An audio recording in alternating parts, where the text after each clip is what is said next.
కేటీఆర్ గారి నేటి మాటలు అహంకార పూరితంగా ఫ్రస్ట్రేషన్తో బలుపుతో కూడుకున్నటువంటి మాటలుగా మేము భావిస్తున్నాం. వెధవనే పదం గురించి మాట్లాడుతున్నటువంటి సందర్భాన్ని పురస్కరించుకొని మేము అడుగుతున్నాం ఈరోజు కాంగ్రెస్ పార్టీ పక్షాన. ఇంచుమించు 9 సంవత్సరాలలో 60 మంది ప్రతిపక్ష శాసనసభ్యుల్ని శాసనమండలి సభ్యుల్ని వెంట పడి మరీ కండువ గప్పిన వెధవలు ఎవరనే మాట. రోజుకొకరిని తీసుకొని మా బట్టి విక్రమార్క గారిని ప్రతిపక్ష నేతగా చూడకుండా చేసినటువంటి వెధవలు ఎవరని ఈరోజు మేము మా పార్టీ పక్షాన కూడా అడగదలుచుకున్నాం అన్నమాట. మాటలు చక్కగా రానని చెప్తున్నాం. మీరు ఒకడంటే మీరు ఏంటంటే ఇప్పటికే అనేక మార్లు చెప్పినాం. ప్రజాస్వామ్యం గురించా మీరు మాట్లాడేదని అడుగుతున్నాం. అధికారం ఉన్నప్పుడు రాష్ట్రాన్ని ధ్వంసం చేసి ప్రజాస్వామ్యాన్ని కూని చేసి ఈరోజు కూని రాగాలు కూస్తూ మా శ్రీధరబాబును పట్టుకొని కూడా ఎవరు వేసిర్రు కండువా ఏ విధ వేసిండు అనేటువంటి మాట ఈరోజు మా శ్రీధరబాబు గారిని మాట్లాడేటువంటి మాటలు.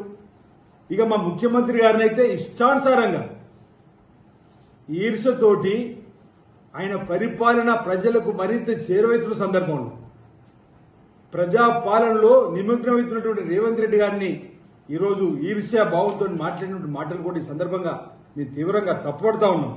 ఈరోజు 10 ఏళ్ల పాటు మీ అతి తెలివిని ప్రదర్శించినటువంటి సందర్భాన్ని ఈరోజు మీ ఫిరాయింపుల భాగవతాలు రాష్ట్ర ప్రజలకు తెలుసు. మీ శుద్ధ పూస ముచ్చట్లిగా ఆపని చెప్పి సందర్భంగా తెలియజేస్తా ఉన్నాను. కోర్టు పరిధిలో ఉన్నటువంటి అంశాన్ని పట్టుకొని కేటీఆర్ గారు పదే ఎందుకు మాట్లాడుతున్నాడనే మాట సందర్భంగా ప్రజలు చిత్కరించినా ఈరోజు సన్నాయి నొక్కుతూ ఏదో రోజు వంకుతో మీడియాలో మాట్లాడాలని ఈరోజు ఏదో వాగుడు మాటలు మాట్లాడుతున్నటువంటివి ప్రజలందరూ గమనిస్తున్న చెప్పని మాట సందర్భంగా చెప్తున్నాం. ఈరోజు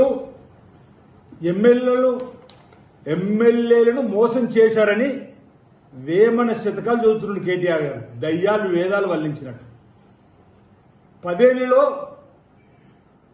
మీరు ఫిరాయించిన ఎమ్మెల్యేలతో చేసింది ఏంటో అని అడుగుతున్నాం. నువ్వు చేస్తే సంసారం, మీరు చేస్తే సంసారం, పక్క వాళ్ళు చేస్తే వ్యభిచారం అని అడుగుతూ ఉన్నాం. ఉప ఎన్నికలు వస్తూనే మాట్లాడుతున్నారు. ఇప్పటికే వచ్చిన ఉప ఎన్నికల్లో మీరు చేసింది ఏందో అంటున్నా. అసెంబ్లీలో ఓడించాం, పార్లమెంట్లో 0కే పరిమితం చేశాం.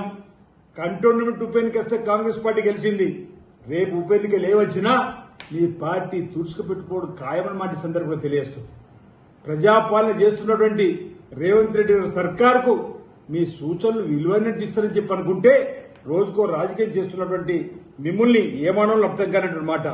ఈసారి మాట్లాడేటప్పుడు మీరు జాగ్రత్తగా మాట్లాడాలని చెప్పి సందర్భంగా కాంగ్రెస్ పార్టీ పక్షాన మేము తెలియజేస్తూ ఈరోజు పార్టీలు మింగేసి రాజ్యాంగం ప్రజాస్వామ్యాన్ని నంగనాచి కబుర్లు చెప్తున్న సందర్భాన్ని కూడా ఈ సందర్భంగా ప్రజానికలకు ఒకటి విజ్ఞప్తి చేస్తున్నాం.